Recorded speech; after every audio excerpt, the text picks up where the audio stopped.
என் பேர் கிரிஷ். நான் ஒரு எழுத்தாளர், டைரக்டர் ஆகணும்னு ஆசைப்படுறேன். சமூக அக்கறை உள்ளவன். நம்ம நாடு வர்த்தக ரீதியாக முன்னேறும். எப்படின்னா, பெரிய பெரிய பில்டிங், டெக்னாலஜியில் ஃபேக்ட்ரி, ஐடி கம்பெனி நம்ம கிராமத்துலேயே வரணும்னு ஆசைப்படுறேன்.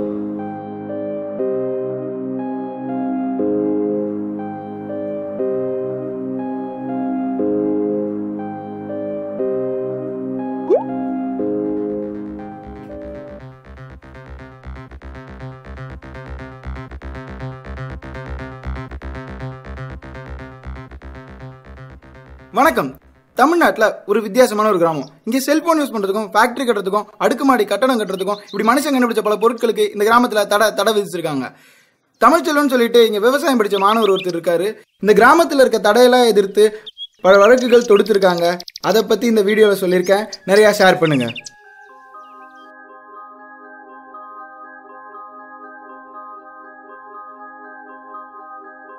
கௌதம் மேனன் படத்தில் வர்ற மாதிரி ஒரு ஃபீல்.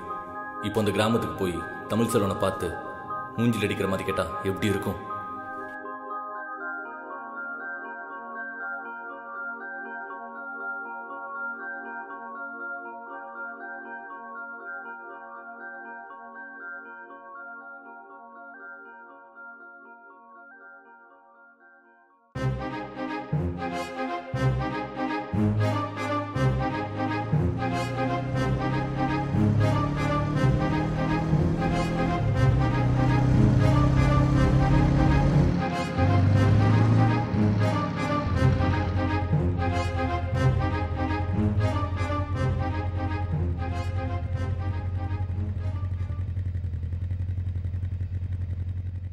இங்கே அக்ரிகல்ச்சர் படிச்சவரோட வீடு எங்கே இருக்குது? புரியல தம்பி. விவசாயம் படிச்சவரோட வீடு. நேராக போய் மூணாவது வீடு. நேராக போய் மூணாவது வீடா? Okay okay, thank you. இந்த கிராமத்தில் யாருக்குமே இங்கிலீஷ் தெரியும். கொஞ்சம் கூட முன்னேறாமல் இருக்கு.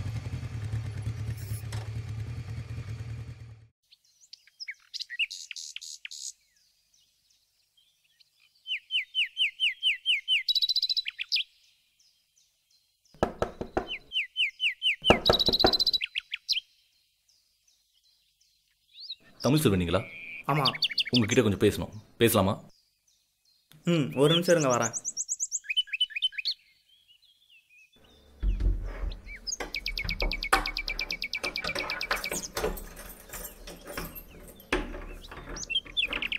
நான் உங்களை பற்றி தெரிஞ்சுக்கலாமா? என் பேர் கிரிஷ். நான் கதை எழுதுறேன். இந்த கிராமத்தை பற்றி நிறைய கேள்விப்பட்டிருக்கேன். இந்த கிராமத்தை முன்னேற்றணும் அப்படிங்கிறதுக்காக உங்ககிட்ட பேச வந்திருக்கேன். வாங்க, நான் காட்டுக்கு தான் போகிறேன். கண்டிப்பாக பேசலாம்.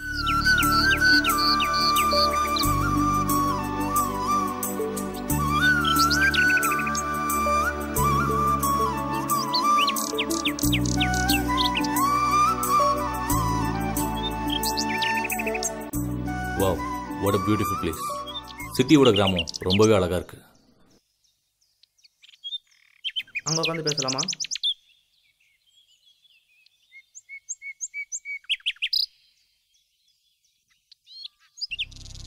இந்த உலகம் வேகமாக முன்னேறிட்டு வருது.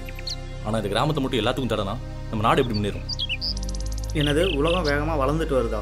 வேகமாக அழிஞ்சிட்டு வருதுங்க. அது முதல்ல உங்களுக்கு தெரியுமா? எத்தனை சின்ன சின்ன அழகான கிராமங்கள் அழிஞ்சிருக்குன்னு உங்களுக்கு தெரியுமா?